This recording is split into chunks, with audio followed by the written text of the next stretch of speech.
G'day, Whiskey. We're going live with week 11, lesson number 11, MP in the family. So just give me a second and I'll grab the slide up.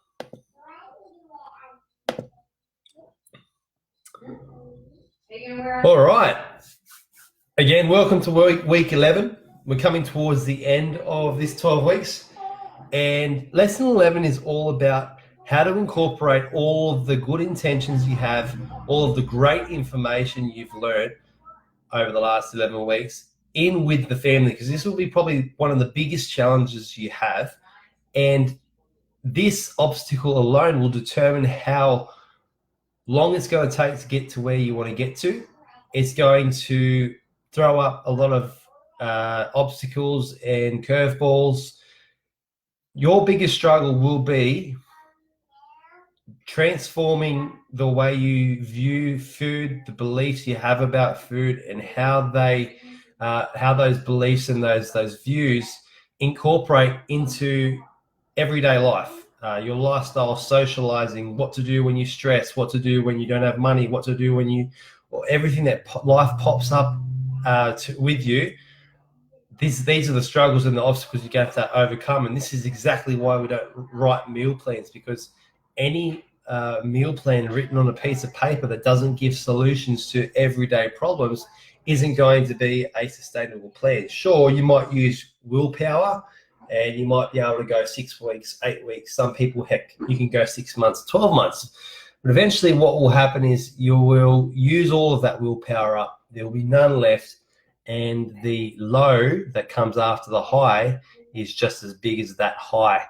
So with all of that said, how can we use some solid strategies, some simple strategies to incorporate all of our good intentions in with the rest of the family? Because at the end of the day, we don't have these hopes and dreams only for ourselves. We want them for our kids. We want our partners to be healthier. We want our friends and family to be around for a long time. So here's what we can do.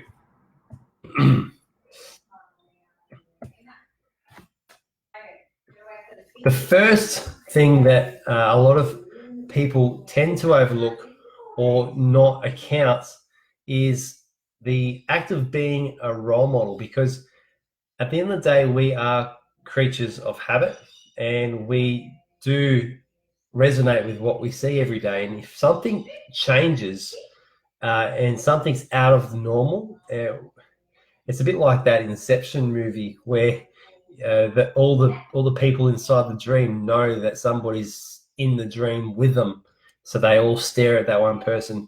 It's a bit like that. So if you've been a yo-yo dieter, or if you've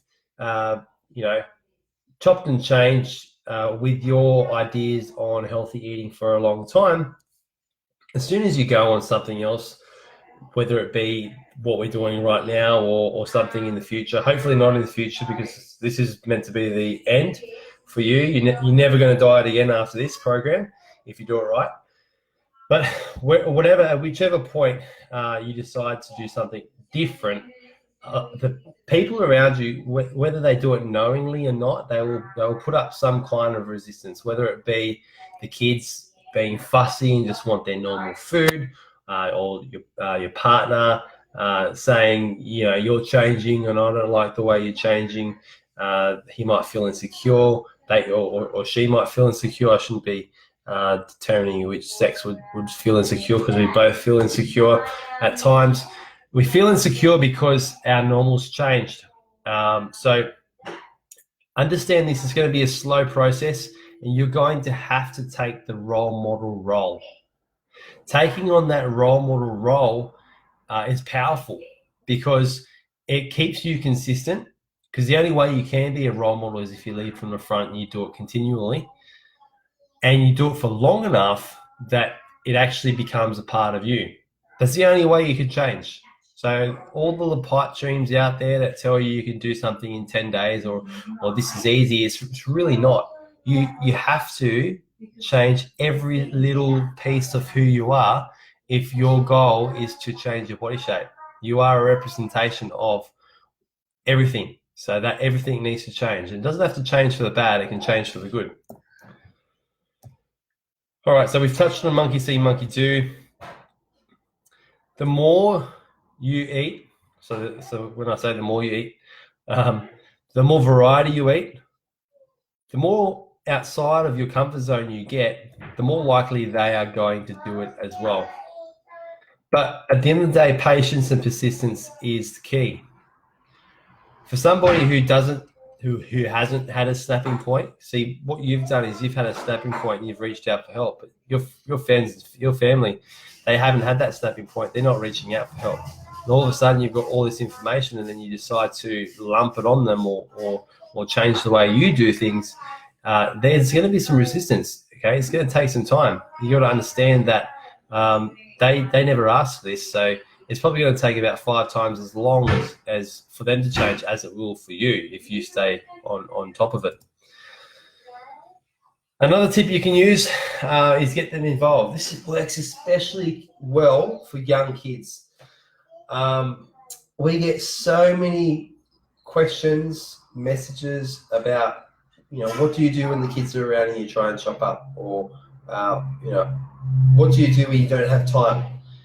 A lot of the time, you can find time if you combine tasks. And if you are spending time with the kids, why not get them off the TV, get your whole family off the TV, and go and hang out in the kitchen, right? Some of the healthiest families in the world, they hang out in the kitchen. And they hang out in the kitchen because that's the center of the home. That's the center of their universe, and that's where they create all of this delicious food that they socialize over. So experiment, stimulate with new tastes, textures, and smells. Engage in simple tasks. 2-year-olds, they can get a little plastic knife and they can pretend to chop next to you, and it's the cutest thing on the planet. 9-year-olds can get their hands dirty. Even 2-year-olds can get their hands dirty, but 9-year-olds can get in there and they can munch and crunch and squish and squash. And there's going to be some mess, but just embrace the mess and it'll get better. There's tons more strategies at mpbro.com. So let's talk about meal construction. What's the difference between adults and kids? Well, it's quite simple. Kids still need good proteins or first-class proteins, carbohydrates based on their window, and fats. The difference is kids have a 24-hour window, okay? So they can eat high-energy carbs all day long. Now, this obviously depends on how active they are. As the kids obviously get more inactive with school and phones and technology, well, then you'll have to bring that window in a little bit. But for the most part, if they're active, they're running around before school, during school, after school, they're going to need carbs, and they're going to need it all day. But don't give them empty carbs. Make sure you're making the carbs count. Use carbs that are nutritious, they're whole grain, and they're going to actually have an impact. Sometimes it's just what we have to do. Awesome. All right. So create the environment for success. Food proximity will rule all.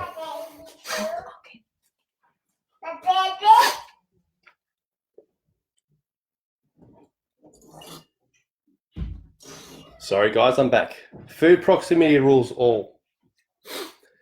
You will eat and they will eat whatever is close by. So here's the thing. A lot of households will have treats, and treats they're not willing to part with, especially if, you guys have enjoyed life for the last few years or for as long as you've been on the planet. So you're going to have to do this slowly. And it's very important with the kitchen makeover checklist, if you are doing the online program now or at a later stage, that you fill it out truthfully. If you haven't quite purged the pantry or pillaged the fridge, you're going to want to not tick that, because it's not a bad thing if you haven't completely pillaged or purged. It's just information, and we need that information. We need to know if there is still crap in the house, because if we get your perfect meal record through and then we wonder why your weight's gone up, we'll know that obviously there's been some data that you've unaccounted for, something you've missed, and it might be as simple as you're standing at the cupboard, you're getting the kids' lunches ready, and something falls out of the wrapper and you pop it in your mouth. We all do it. I do it. And, I'm probably one of the more compliant people on this planet, but we all do it. And they're just habits that we all have. So creating the right environment for success is super important. If you don't have that environment for success yet, make plans, take steps towards getting the right environment at home. And that's the purge, pillage, and replace that I was talking about. So don't ban your treats. There's nothing more that we love than to go out for ice cream, go and get some chocolate from the shop, go to a burger joint and eat some burgers. We love that. As a family, we really enjoy food, but we don't have it in the house, okay? And eventually you should also be able to get to that point as well, where you don't have those treats in the house. Because what happens when you bring something in the house? You tell me. It goes from being a treat to a staple. Am I right? You start off, and here's how it starts. You start off buying a 2-litre bucket of ice cream just to eat on the weekend. And the next time you're at the shops, you remember that time that you ate all the 2 litres of ice cream, the whole family went through it really quickly, so you buy the 4 litres for the whole family, right? And then eventually it becomes 2 tubs of 4-litre ice cream that you're going through a week. Because we all want ice cream after dinner. We all want something sweet after dinner. Okay, removing that proximity is really, really key, is key to success. And the easy way to do that is if you are at, for example, 2 4-litre buckets of ice cream in your house all the week, go back to 1 and watch everyone's body shapes change. Watch everybody's mindsets clear. Watch the energy improve around the house, the mood. They'll have better sleeps at night. You'll wake up much more refreshed. Breakfast will be a pleasure, not a chore. So all that good stuff will happen when you are at 1 4-litre bucket per week. Go to 2 litres and then slowly take it away one by one. Now, in the space of a vacuum, something must fill the void. And I guarantee you, if you take the ice cream away for a couple of weeks, it will end up back in your trolley. This happens time and time again. And this is why, you have the best intention to do the best you can for 12 weeks. But around that 6 to 8 week mark, the takeaway starts to come back. You start to buy more KFC. You get on the road and you stress. You're not prepared, so you buy Macca's because you don't want to go hungry. Better to eat something than to go hungry, right? Yeah. So if you don't constantly have better choices available around you, this is probably where you're going to stumble and fall. Your good intentions will always fail unless there's a choice available that's better than the normal choice you're going for. Cool. All right. So you and I might be able to eat something that looks, half soggy and in a Tupperware container, but kids don't. Kids need their food to be visually appealing. So think of ways to make your kids' food or your kids' dinner more visually appealing. I'll often make heart-shaped omelets in the morning for the girls to eat. The chicken, I'll tell you what, if you give our kids some chopped up chicken breast, they'll probably eat half of it. If you give them blended up chicken mashed together that look like chicken nuggets, they will eat them, they'll smash them. All right, and a good recipe for that one is the garlic chicken rissoles in the Cook Bible. So everything in that Cook Bible is visually appealing and easy to get to. So make sure you put some effort into making your food look really good. You don't need to be master chef or anything, but don't overcook the vegetables, whatever you do. Cool. All right. So we're getting towards the end of this. Here's some more nutritional prescription for you for kids. Meal regularity. It's not as if they need to go and eat 6 meals a day. Okay, so you can get that out of your head. Kids don't need to eat 6 times a day. But the more regularly you eat and the more regularly you eat as a family, it tends to play a critical role in teaching your children to stop for food when they're adults, because a big problem we have in society these days is we don't stop to eat. We work all day, then we get home, and then we realize we're hungry, and then we just don't stop eating until we go to bed. So actively sitting down to have a meal regularly, at least 3 times a day, is an important part of just raising a decent human being, somebody that can take care of themselves when they're older. Okay, and it doesn't have to always be at a table. You can eat together in a park. You can eat together out and about. If somebody's at work and the kids are at school, obviously you've got your scheduled eating breaks at school. But if you've got young kids, make sure you schedule some eating breaks for both you and the toddler or the younger child to sit down and eat food together throughout the day. If all else fails, just aim for one meal together a day. I can tell you we don't often sit down together and eat. I'll be eating my meals when Megan's getting the kids ready, and then Megan will be eating her meals, at other times as well, or often when she's getting the kids ready as well. She runs around and eats her breakfast like a mad woman. What we do is we do try and eat dinner together at night time. Cool. All right. Let's get out of the habit of that horribly English salad that we have adopted in Australia. That is lettuce, tomato, and onion. It seems to be a go-to for a lot of people who want to try and eat healthy. Problem is, it's not very sustainable. It's not going to fill you up. You can add literally anything to a salad. Anything that is chopped or cut can go into a salad. Chunky vegetables, legumes, fruit and nuts, seeds, meats, anything you like. Anything that's going to really tantalize the taste buds.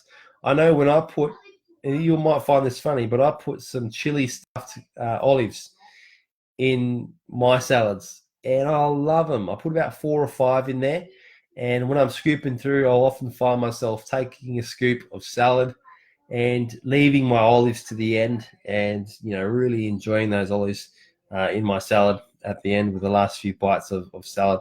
So it's little things like that that can really jazz up a meal.